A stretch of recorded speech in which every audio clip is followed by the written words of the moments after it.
Hello, this is Jim Michaely, and for the next hour, I'll be reading from the February 2026 issue of Healthy Living on the Niagara Frontier Radio Reading Service. First up, an article entitled The Importance of Colorectal Cancer Screening. It's by Amanda Corigliano, Doctor of Osteopathy. James Van Der Beek, a teen idol on the popular television show Dawson's Creek, recently lost his life to colorectal cancer at the age of 48, after battling the disease for more than 2 years.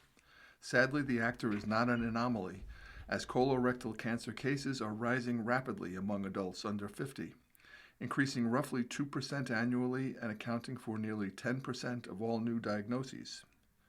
Colorectal cancer is now the leading cause of cancer death in men under 50, and second in women, often found at advanced stages. March marks Colorectal Cancer Awareness Month, serving as a timely reminder of the vital role that screening plays in preventing one of the most common and deadly cancers in the United States. Colorectal cancer is highly treatable and often preventable when detected early. As primary care providers, we are uniquely positioned to help patients understand their screening options and obtain prompt care. Current national screening guidelines. Updated guidelines from the U.S. Preventive Services Task Force recommend that adults at average risk begin screening at age 40, down from 50, due to increasing CRC rates among younger adults. Screening is recommended through age 75, with selective screening from 76 to 85 based upon health and prior testing. The American Cancer Society supports this guidance and emphasizes several approved testing options for early detection. Screening options and the gold standard. Patients have multiple screening options, including stool-based tests like FIT, GFOBT, and stool DNA tests, which are available annually or every 3 years. Visual exams, including CT colonography, flexible sigmoidoscopy, and colonoscopy, remain essential tools. Among these, colonoscopy is widely considered the gold standard because it not only detects cancer, but also enables immediate removal of precancerous polyps, preventing their progression to malignancy. Screening versus diagnostic colonoscopy. It's important to distinguish between screening and diagnostic colonoscopies. A screening colonoscopy is performed on asymptomatic individuals at recommended intervals to detect early disease. In contrast, a diagnostic colonoscopy should be done when a patient shows symptoms like rectal bleeding or iron deficiency anemia. It is also essential to follow up on an abnormal result from a non-invasive test. This difference often impacts insurance coverage, emphasizing the importance of completing recommended screenings before symptoms appear. Treatment options. If colorectal cancer is detected, treatment usually depends upon the cancer's stage, and may include surgery, radiation, chemotherapy, or targeted therapies. Early-stage cancers found through screening often require less invasive treatments and typically have better outcomes. Preparing for screening. Proper preparation is essential for accurate testing, especially for colonoscopy. Patients should follow a clear liquid diet and a bowel cleaning routine to obtain the best view of the colon. Clear instructions and patient support greatly improve exam completion and accuracy. By encouraging adherence to national guidelines and emphasizing early, regular screening, primary care clinicians can save lives and reduce the burden of colorectal cancer in our communities. Amanda Corigliano, Doctor of Osteopathy, is a primary care physician at Buffalo Medical Group Primary Care, which is accepting new patients at all locations. You can call 716-656-4471 to schedule an appointment. Here's a story entitled One Small Step at a Time, Melissa's Heart-Healthy Journey. For Univera healthcare member Melissa Gainey, emergency open heart surgery was a wake-up call. The doctor looked at me and said, "Do you want to live?" she recalls. I knew then that I had to figure out what changes I was going to make in my life for the better. But major life changes don't often happen without support. One day, while recovering from surgery, Melissa received a call from a nurse in Univera Healthcare's Care Management Program, who told her about the health plan's care management and registered dietitian services offered at no additional cost. That's how Melissa met Caitlin Ferreira, a case manager and registered dietitian. Together, they adopted an add, don't subtract mindset by focusing on simple changes, like adding an extra glass of water or serving a serving of fruit or vegetables each day, adding balance rather than cutting foods out. Melissa set her own goals, focusing on small but impactful steps to create habits that would stick. Everyone's at a different stage of change, says Caitlin. My job is to meet members where they are and help them take that one small, realistic step that fits their life. Building sustainable habits with support. First, Melissa wanted to reduce her caffeine intake. Gradually, she reduced her coffee consumption from 3 cups a day to none. Breakfast was another focus. With Melissa's grab-and-go lifestyle, mindful nutrition choices were not always the easiest or fastest. But with Caitlin's support and a delicious overnight oats recipe, Melissa started a trend at work, often meal prepping with coworkers in the morning. The nutrient-dense recipe offers fiber and protein to support digestion and steady energy throughout the day. See their recipe below. I hope you like it as much as they do. Melissa also makes movement a priority. Instead of sitting at her desk during lunch, she makes time for walks with coworkers, using the 1-mile loop at her office building. Above all else, the connection between the women stands out. She saved my life, says Melissa. This has given me something to lean on, depend on, and to give me that encouragement and give me advice and just to say it's okay. Taking health personally. Reflecting on her journey, Melissa says she had to start taking her well-being personally.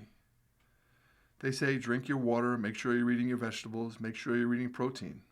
Those things are everywhere. Sometimes it doesn't affect you until you look at your own life.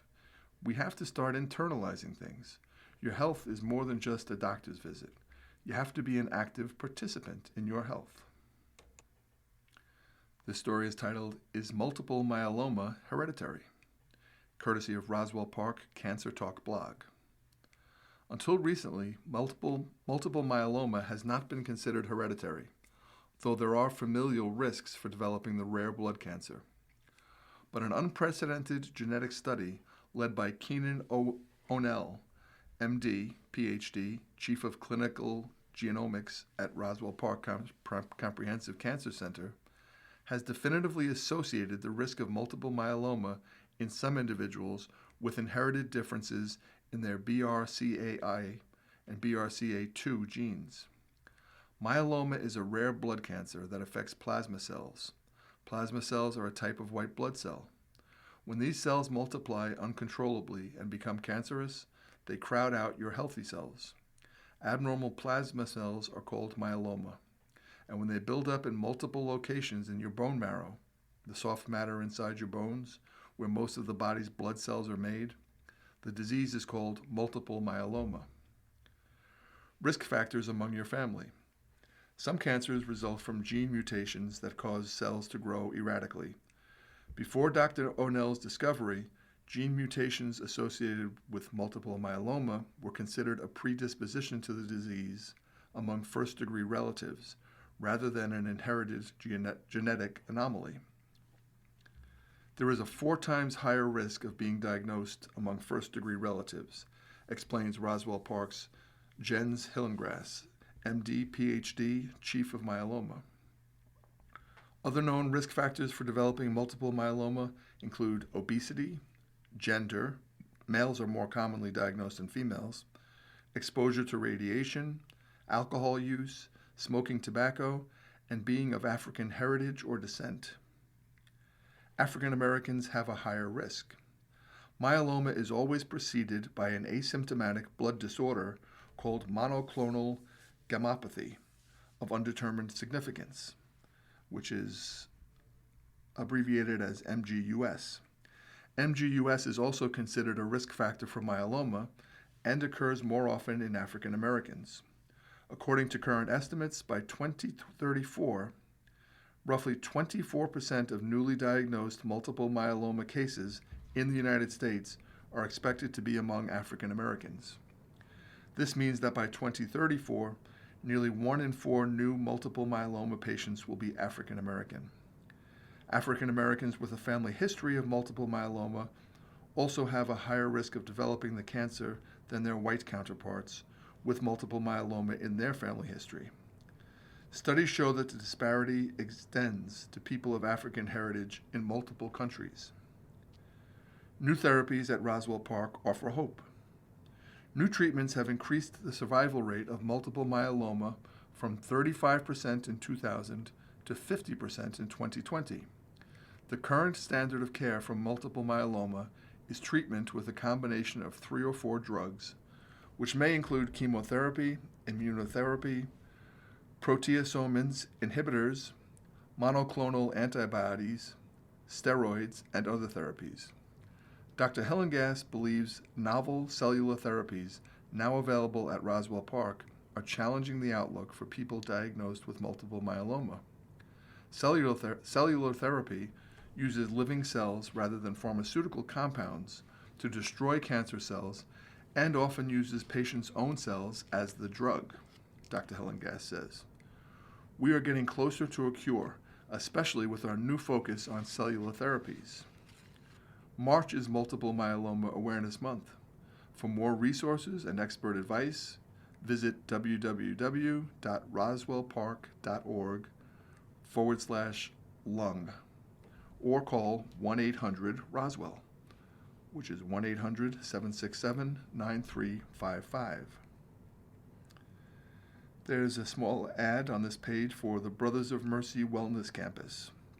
It says that the Brothers of Mercy is a community of continuing care and comfort, offering skilled nursing and rehab-assisted living and memory care outpatient therapy clinic for independent living.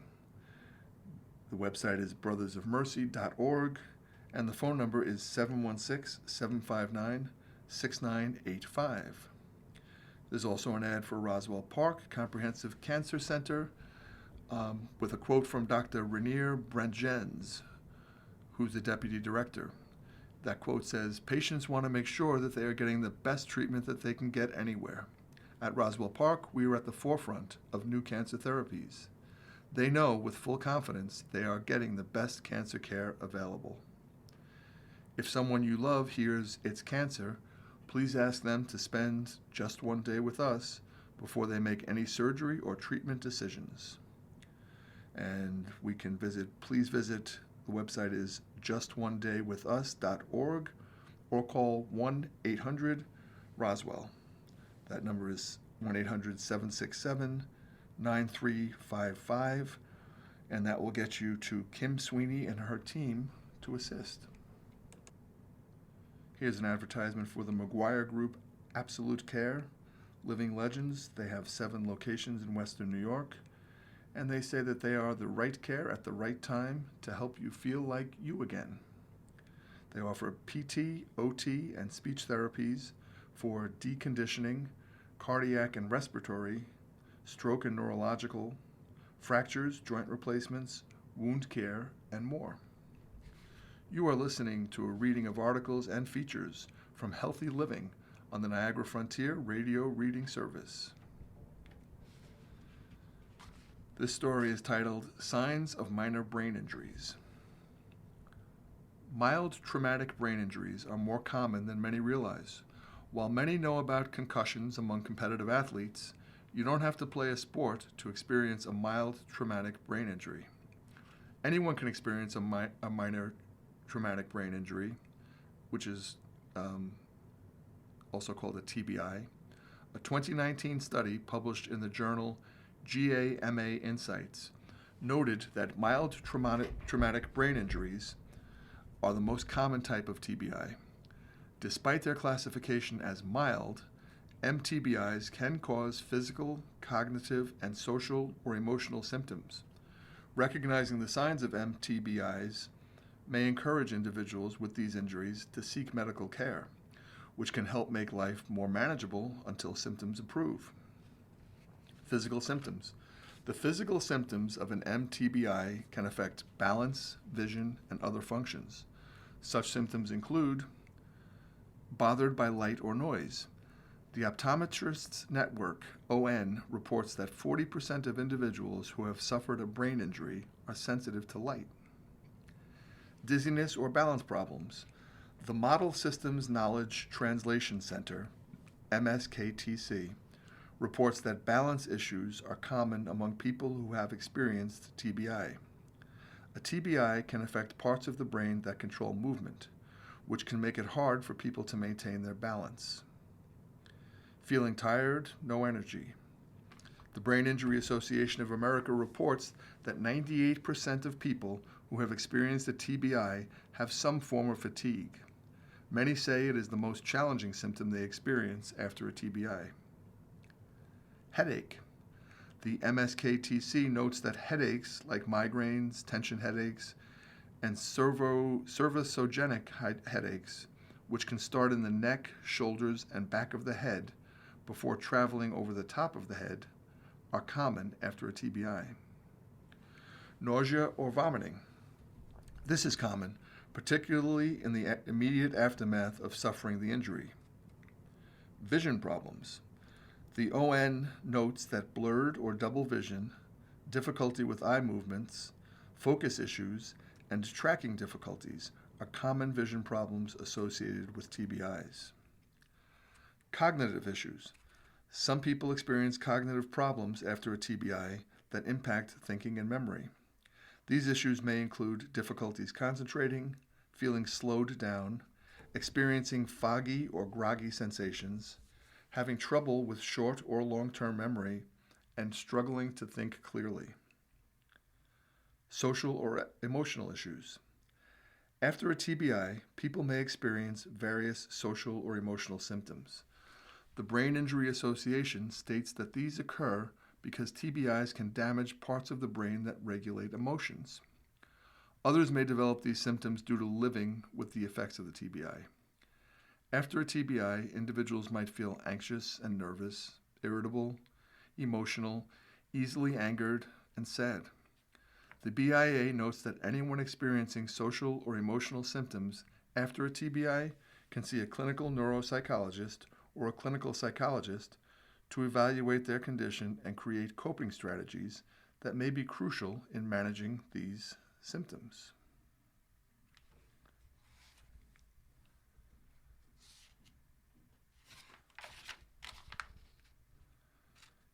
Here's a story called Rachel Needs a Kidney by Jeremy P. Morlock. More Americans need a kidney transplant than any other organ. When kidneys fail, people must rely on dialysis treatments or receive a kidney transplant to survive. A transplant from a living donor offers the best chance for a longer, healthier life. Rachel Kijek Miller of Hamburg is one of 8,000 New Yorkers waiting for a kidney transplant. She is working with the transplant team at Erie County Medical Center, ECMC. To help share her story, her family contacted the Kidney Foundation of Western New York. Rachel is an animal lover who enjoys cooking, entertaining, and spending time with family. Her journey with kidney disease began early. I was diagnosed with kidney disease when I was 11 years old, she says. I went on dialysis when I was 17. At age 18, Rachel received a kidney from a deceased donor. Most kidney transplants come from deceased donors who registered as organ donors or whose families gave permission. Rachel's first transplants lasted 8 years. Only 23% of kidney transplants come from living donors, in which a healthy person donates one kidney to save a life. In 2001, my best friend donated her kidney to me, Rachel says. I was blessed with 23 years of a normal life. Rachel battled colon cancer and has been in remission for 5 years. She is now facing kidney failure again. Her family hopes someone will contact ECMC to explore becoming a living donor. A living kidney donor is a living person who volunteers to donate one of their kidneys. Living kidney donors can be blood relatives, spouses, friends, or even a stranger who wants to help. The wait for a kidney from a living donor can be very short, ECMC can actually evaluate the donor and schedule the transplant within a few months. A living donor kidney typically lasts between 12 and 20 years. Rachel can receive a kidney from a donor with type A or type O blood, or participate in a paired exchange program. For information about living kidney donation, please call ECMC at 716-898-4931. You can also learn more at www.ecmc.edu/health-services/kidney-and-pancreas-renal-care. That piece was written by Jeremy P. Morlock, who is director of the Kidney Foundation of Western New York. Warning signs of emerging kidney issues. The prevalence of chronic kidney disease, CKD, may surprise those unfamiliar with issues affecting these vital organs that help to purify the blood. According to the National Kidney Foundation, NKF, 1 in 10 people worldwide is affected by CKD. The NKF estimates that as many as 35.5 million adults in the United States have kidney disease, while the Kidney Foundation of Canada reports roughly 4 million people in Canada have kidney disease. It's not uncommon to have kidney disease without knowing it, as Dr. Joseph Vassalotti, Chief Medical Officer of the NKF, notes that symptoms often do not appear until the late stages of the disease. But 2 tests, the estimated glomerular filtration rate, eGFR, and the urine albumin creatinine ratio, UACR, are 2 easy ways to determine if you have kidney disease. The NKF recommends annual blood tests to screen for kidney disease. These tests, along with urine tests that may be part of annual wellness exams, can indicate whether a person has kidney disease. Individuals can also keep an eye out for various warning signs that suggest kidney function may not be normal. Those signs include reduced energy or difficulty concentrating. Malfunctioning kidneys can lead to a buildup of toxins and impurities in the blood, resulting in fatigue and difficulty concentrating. Kidney disease can also cause anemia, which is typically accompanied by fatigue. Difficulty sleeping. The NKF notes that kidney disease impairs the kidney's ability to filter toxins from the blood, which can make it difficult to sleep. Dry and itchy skin. Few may think that malfunctioning kidneys can adversely affect the skin, but it's true. The NKF notes that when kidneys can no longer help the body maintain an appropriate balance of minerals and nutrients in the blood, it can lead to chronic kidney disease-associated pruritus, a hallmark of which is itchy skin. This is typically found in people with advanced kidney disease. Frequent urination. Kidney disease damages the kidney's filtration system, and that can lead to the need to urinate with greater frequency. However, the NKF notes that a need to urinate more often may also indicate a urinary infection or in men an enlarged prostate. Blood in the urine. Blood cells can leak into the urine when the kidney's filters are damaged and do not filter waste from the blood as effectively as they should. Foamy urine.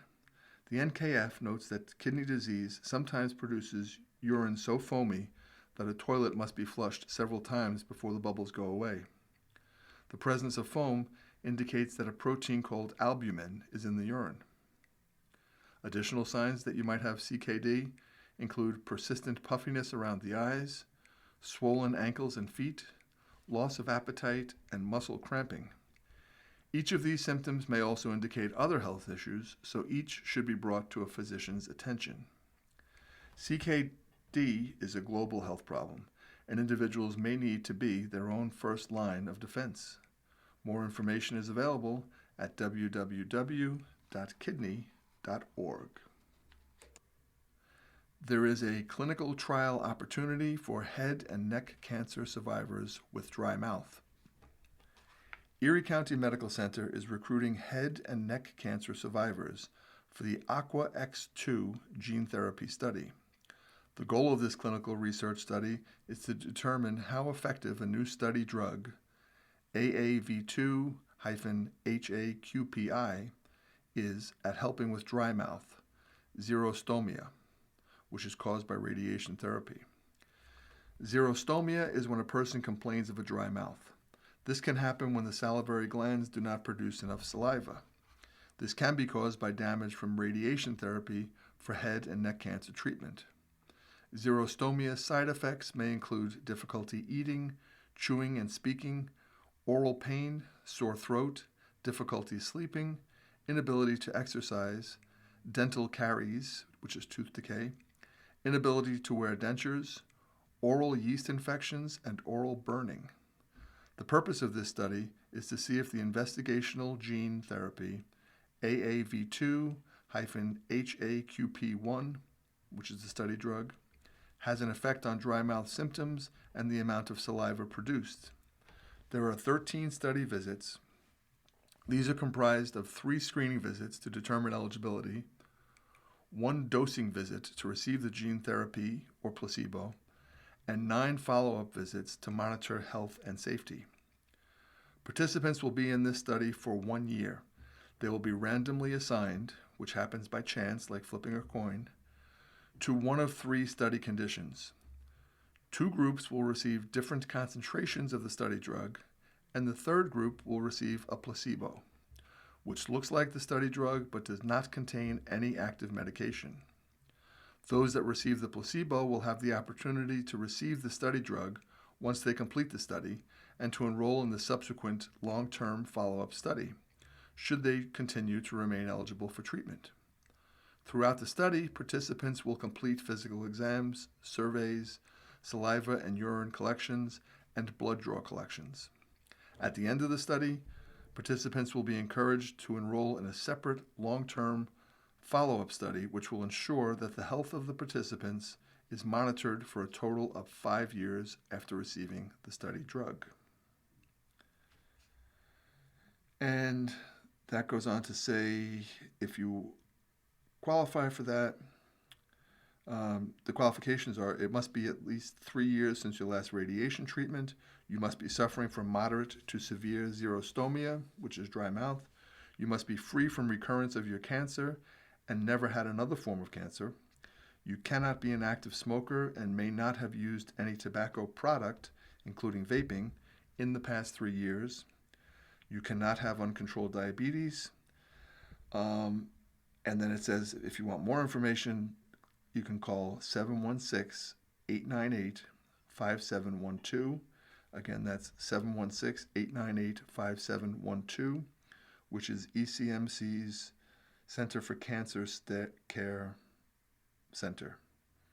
Again, that's all for that clinical trial opportunity for head and neck survivors with dry mouth. You are listening to a reading of articles and features from Healthy Living on the Niagara Frontier Radio Reading Service. Here's a piece titled Put Your Health First. There's a women's wellness event on March 27th, sponsored by the Community Health Center of Buffalo, Inc. Knowing that women often devote significant time to caring for others, the Community Health Center of Buffalo, Incorporated, is hosting a women's wellness event on Friday, March 27th at 2715 Highland Avenue in Niagara Falls. The free event focuses on caring for yourself through prevention, education, and maintaining good health. Attendees can arrive and leave throughout the day, enjoy healthy snacks, and connect with community partners. From 9 a.m. to 3 p.m., the Roswell Park Comprehensive Cancer Center, EDDY, mobile mammography van, will provide free screening mammograms. Appointments are required and space is limited. From 11 a.m. to 3 p.m., community vendors will offer resources and interactive activities. The Community Health Center of Buffalo, Inc.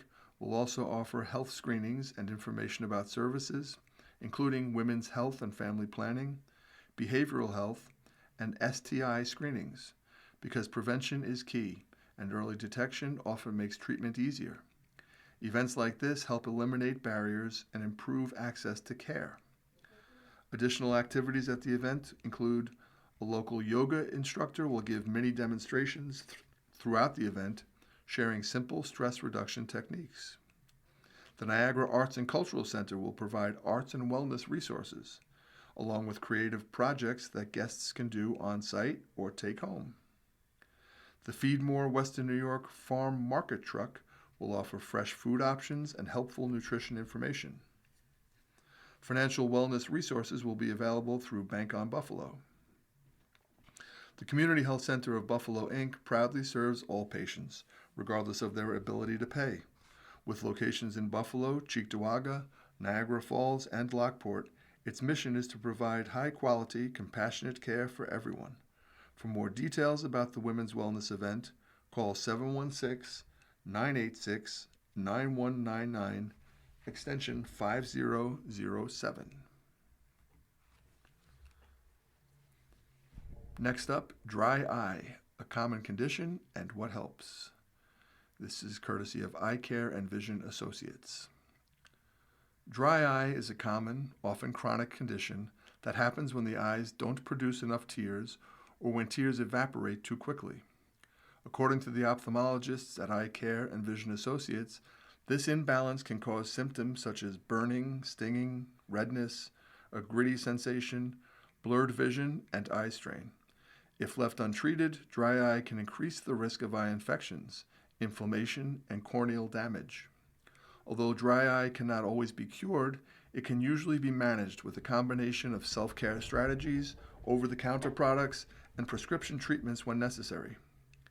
Guidance from leading institutions such as the Cleveland Clinic, Mayo Clinic, the American Academy of Ophthalmology, the National Eye Institute, and the Dry Eye Foundation supports a step-by-step personalized approach.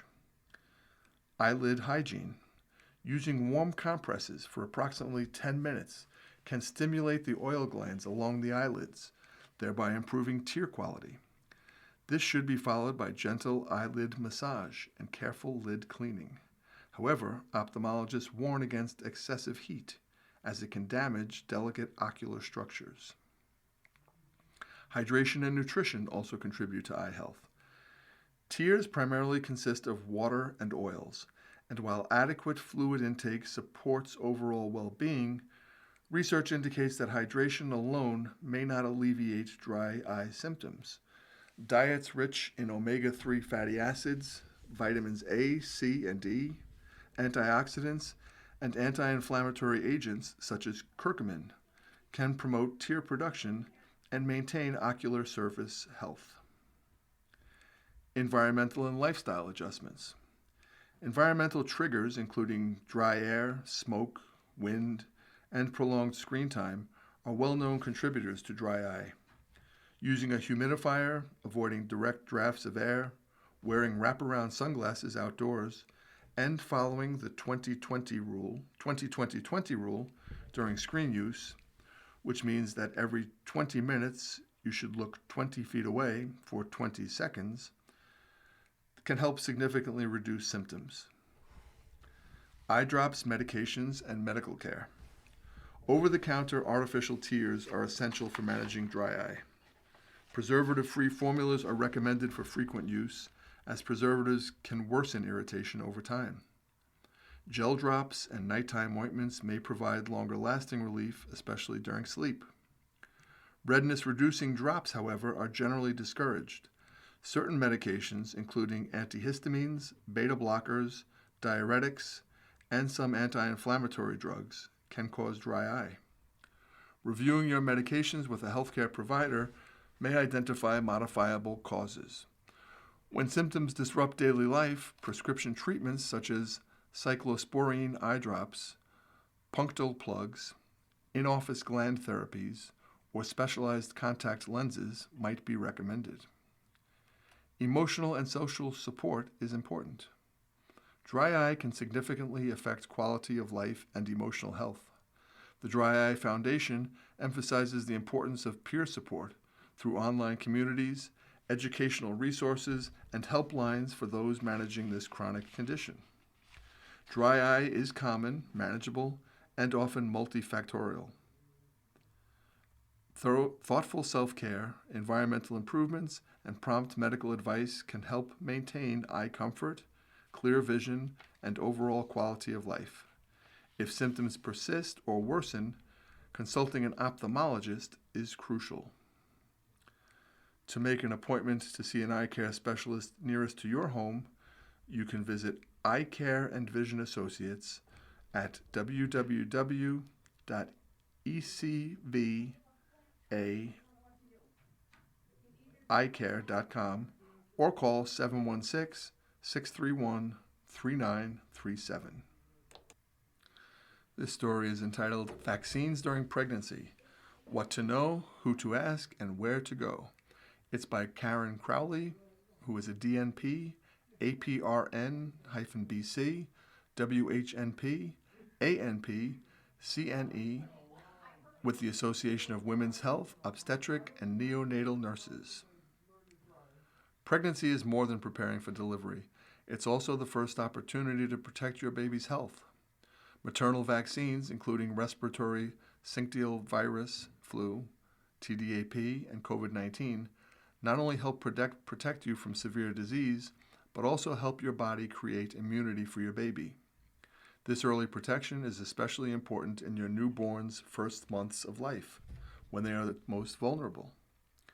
The Association of Women's Health, Obstetric, and Neonatal Nurses, along with every other major nursing organization and medical society, recommends FDA-approved vaccines during pregnancy to help reduce the risk of communicable respiratory illness for pregnant women and their babies.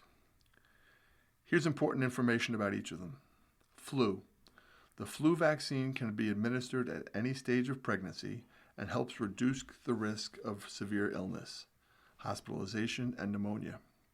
High fevers in pregnancy also raise the risk of complications, such as preterm birth, making vaccination an important safeguard for both mother and baby. RSV. The RSV vaccine is recommended in the third trimester, which is weeks 32 to 36 of pregnancy, during RSV season in most regions of the U.S. It protects newborns from RSV, the leading cause of hospitalization in infants under age 1, and it offers protection against serious cases and complications. TDAP, which is tetanus, diphtheria, pertussis. The TDAP vaccine is recommended between weeks 27 through 36 of pregnancy and helps shield newborns from whooping cough, which is the disease that can be life-threatening in the first months of life. COVID-19. The COVID-19 vaccine can be given at any stage of pregnancy. It protects you from severe illness and lowers the risk of complications such as preterm birth, stillbirth, and pregnancy loss. COVID-19 vaccination also passes protective antibodies to your baby, offering early immunity. AWHONN supports and encourages pregnant women to discuss vaccination with their providers. Leading medical groups such as the American College of Obstetricians and Gynecologists continue to recommend maternal COVID-19 vaccination. Nearly all maternal vaccines are covered at no cost through most insurance plans, including employer-sponsored and Medicaid plans. Vaccines are available during routine prenatal visits with your prenatal care team, including your neonatal nurse, obstetrician or gynecologist, or midwife. Your local pharmacy will likely also carry maternal vaccines. To help things go smoothly, talk with your prenatal care team about which vaccines you need and the appropriate timing for each. Confirm your insurance coverage, especially if you plan to use a pharmacy. Most plans fully cover maternal vaccines, but it's worth verifying in advance. Your provider can offer referrals and help with insurance questions. If challenges arise, advocate for yourself and engage with your prenatal care team for support. By making vaccines part of your prenatal care, you're not only protecting yourself, you're helping to protect your baby before they're even born. Maternal vaccines are one of the simplest ways to give your child the healthiest start possible. You can visit www.acog.org to learn more.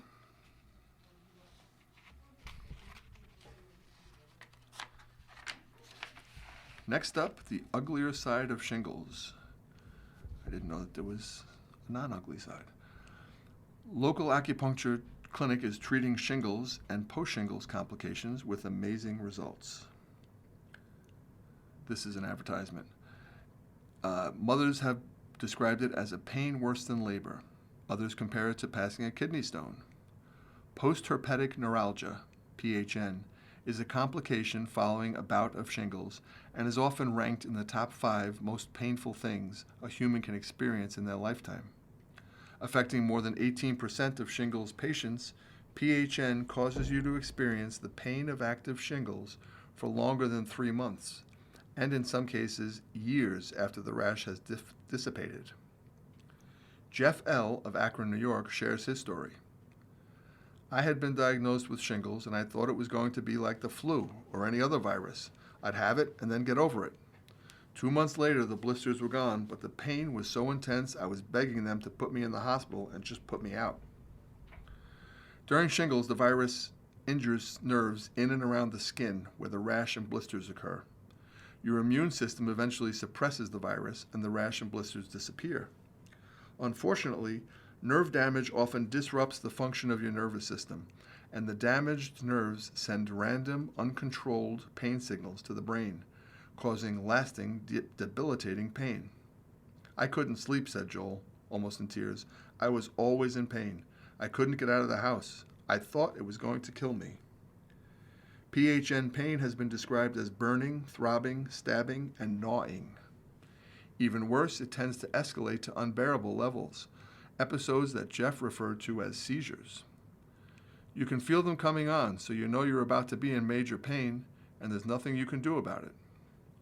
The pain can gradually go away, return intermittently, or in the worst cases, be with you for the rest of your life. Jeff's wife wasn't willing to take that chance, and she sought the expertise of Jonathan McDonnell of Buffalo Advanced Medical Acupuncture. Unfortunately, I have seen an increase in PHN cases.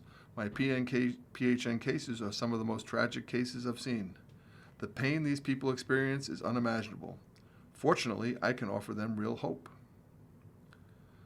I started going for treatments and it kept getting better. After about a month, I told the acupuncturist, Jonathan McDonnell, I'm going to play golf again, shared Jeff. It has changed my life. While BAM Acupuncture specializes in providing acupuncture for complex conditions, it's a modern spin on this ancient medicine that's the hole-in-one when treating PHN. Our ATP resonance biotherapy is the real winner here, tells Jonathan. ATP treats PHN twofold. It eradicates residual shingles virus, reduces future episodes, and aids in repairing damaged nerves. Nerves can regenerate and repair independently. Our ATP therapy ensures and supercharges that process. It should also be noted that if ATP resonance biotherapy is used to treat an active case of shingles, the lifespan of the active virus and the chances that you'll develop PHN will reduce significantly. In asking Jeff, what do you think would have happened if you never found BAM acupuncture? His only response was, that's for a different conversation. Jonathan McDonnell elaborates, as a person, you can only handle so much pain. Jeff is on the other side of this now. To me, that's most important. If you or a loved one is experiencing the pain of an active shingles outbreak or is now suffering from postherpetic neuralgia, Jonathan McDonnell and the staff at BAM Acupuncture are here to help. There is hope. BAM accepts a limited number of new patients each month on a first-come, first-served basis. To contact them, you can either call 716-632-2207 or visit their website, which is BAMACUPUNCTUR.com. That's BAMacupuncture.com. You are listening to a reading of articles and features from Healthy Living on the Niagara Frontier Radio Reading Service. This story is titled, The Threat a Sedentary Lifestyle Poses to Kids. Physical activity is an important component of a healthy lifestyle. However, while children once spent much of their free time playing, usually outdoors, Modern kids are leading more sedentary lives indoors. Sitting or reclining while using a phone or playing video games means that children are spending more time than ever in sedentary behavior, which can lead to long-term negative health effects. According to the Centers for Disease Control and Prevention, only about 24% of children ages 6 to 17 get 60 minutes of physical activity each day. The World Health Organization reports that more than 80% of the world's school-aged adolescents are insufficiently active. Here's a look at how this lack of exercise is impacting children. According to the WHO, inactivity is directly linked to the global rise in childhood obesity, as sedentary behavior reduces metabolic rates and alters how the body processes fats and sugars. Without regular physical activity, the lungs and the heart are unable to develop the same efficiency as they would if children were physically active. The Journal of the American Heart Association reports that sedentary childhood habits may contribute to arterial stiffness, which is a precursor to heart disease.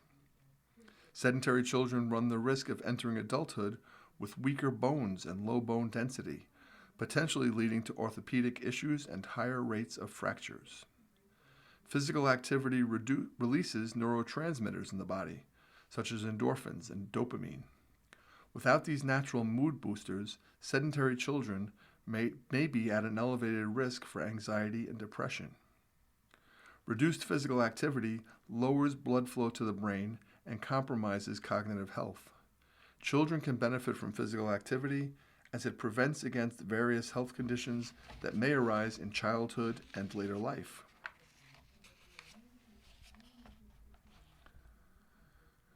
Here's a short piece titled, Lifestyle Choices That Could Affect Colorectal Cancer Outcomes.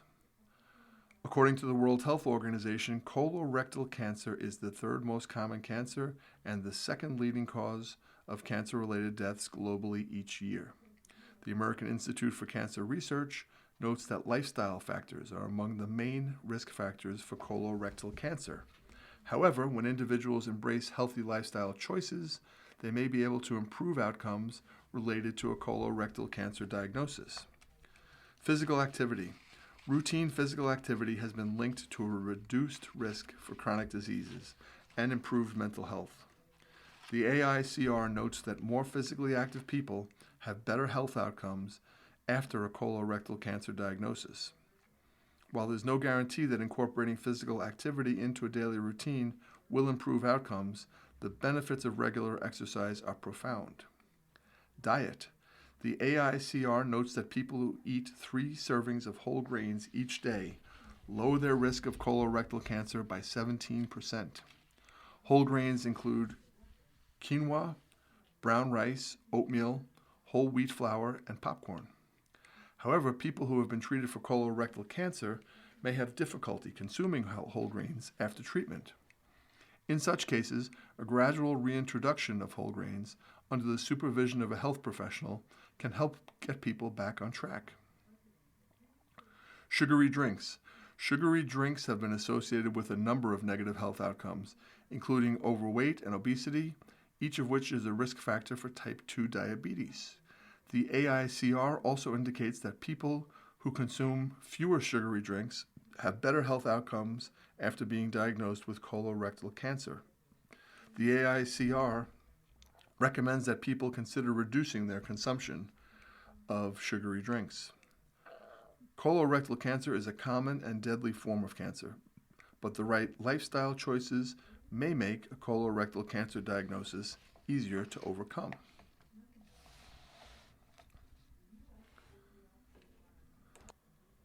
This article is entitled, Signs That Adolescents Might Be Struggling with Mental Health. Adolescence can be both an exciting and a challenging time for children. The World Health Organization defines adolescence as a transitional period that children experience between the ages of 10 and 19. The physical changes and challenges of adolescence are widely recognized, but mental health can also be challenged during this pivotal period in a young person's life. It's easy to mistake signs of mental health issues among adolescents as normal struggles that tend to affect all children at this point in their lives. However, the WHO reports that 1 in 7 adolescents across the globe experiences a mental disorder, which is why it's so important that parents do not quickly dismiss signs of struggle as a normal part of adolescent life. Recognition of signs suggesting adolescents are struggling with mental health issues can increase the chances that kids get the help they need. Behavioral disorders. The World Health Organization reports that behavioral disorders, which include attention deficit hyperactivity disorder, ADHD, and conduct disorder, are more common among younger adolescents than kids nearing the end of this period in their lives. Kids who have difficulty paying attention, who are excessively active, and act without regard to consequences might be dealing with a behavioral disorder. Conduct disorder may lead children to exhibit destructive or challenging behaviors that compromise their ability to fulfill their academic potential. Conduct disorder can also increase a child's risk of engaging in criminal behavior. Eating disorders. The WHO notes girls are more commonly affected by eating disorders than boys. These conditions, which include anorexia nervosa and bulimia nervosa, tend to emerge during adolescence and are marked by abnormal eating patterns. Adolescents may exhibit an abnormal preoccupation with food and be particularly concerned about their body weight and body shape. The WHO reports eating disorders often coexist alongside other mental health disorders, including anxiety, depression, substance abuse, and even suicide. Psychosis. Conditions marked by symptoms of psychosis, which can include hallucinations or delusions, tend to emerge in late adolescence or early adulthood. Participation in activities typical of daily life, such as school, is impaired by conditions indicative of psychosis. Risk-taking behaviors. Some adolescents struggling with mental health turn to risk-taking behaviors in an effort to cope with their emotional challenges. The WHO reports that young people are especially vulnerable to substance abuse when confronting mental health challenges during adolescence. Some adolescents also look to risky sexual behavior as a means of coping with mental health issues during adolescence. Various mental health issues can arise during adolescence. Parents are urged to be vigilant and to observe their children's behavior during this pivotal period in their lives. This one is titled, How Reading Benefits Young Brains. Several factors have contributed to renewed interest in reading. BookTok, which is a popular subcommunity on TikTok, where users create videos to recommend and discuss books, is one such factor. BookTok has helped ignite and rekindle many people's interest in reading and has benefited bookseller Barnes & Noble, which plans to open 60 new stores in 2026 after launching 30 in 2023, 61 in 2024, and 67 in 2025. Research shows that reading can also help provide significant benefits for children's brain development, as follows. Reading promotes critical thinking skills by engaging readers in a story and encouraging them to ask questions about its characters and plot. Tutors at Readability, who specialize in helping a diverse group of readers transition from learning to read to reading to learn, point out that reading helps students evaluate situations logically and develop reasoned opinions. Reading helps children expand their vocabularies by exposing them to new words. Reading aloud to children can be especially helpful for young kids, but reading independently also encourages kids to learn new words. As children learn to read and discover new words, their language skills grow. The wide variety of literary genres, from science fiction to fantasy to history, can inspire children to feel curiosity and wonder about the world they live in. This can lead to increased interest in other school subjects, including science, math, and art. Modern children face numerous stimuli that don't necessarily promote longer attention spans. Social media videos and some children's television shows may negatively impact kids' ability to develop strong focus. Reading helps children improve their attention by requiring them to concentrate on a story and process information as it unfolds. This demands maintaining attention for much longer than the average social media video. Next up, the hidden link between stress and physical pain and how neuro-emotional technique may help. It's by Kelly Engel, DC. Many people suffer from chronic aches, headaches, digestive issues, or unexplained pain without realizing that stress plays a significant role. Over time, unresolved stress can become stored in the body, causing pain that feels persistent, confusing, and hard to treat. When the body receives stress from daily pressures, grief, trauma, or worry, it activates the nervous system's fight or flight response. Stress hormones such as cortisol and adrenaline increase heart rate, tighten muscles, and sharpen alertness. Over time, muscles stay tense, inflammation rises, digestion slows, and the brain becomes more sensitive to pain signals. Neck and shoulder pain, jaw clenching, tension headaches, low back pain, gastrointestinal discomfort, fatigue, and flare-ups of chronic conditions commonly follow. Research increasingly supports the mind-body connection, showing that emotional stress affects muscle function, immune responses, and how the brain processes pain. The neuro-emotional technique, NET, is a structured mind-body approach designed to identify and release physiological stress responses linked to unresolved emotional experiences. Using a gentle method that focuses on the nervous system and body awareness, NET helps the body reset stress patterns that may contribute to physical symptoms. NET does not replace medical evaluation or treatment. Instead, it works alongside conventional care by addressing the stress component of pain. For many people, recognizing and releasing stored stress allows the body to relax, to heal, and respond more fully to treatment, sometimes leading to relief where pain once seemed unexplained. To learn more or to schedule a consultation about how NET can help your body release stress, restore balance, and support lasting well-being, call 716-648-7613 today to begin your healing journey. You can also learn more about Dr. Kelly Engel at safeharborchiropractic.com. You have been listening to a reading of articles and features from the February issue of Healthy Living. Your reader has been Jim Michaely. Thank you for listening.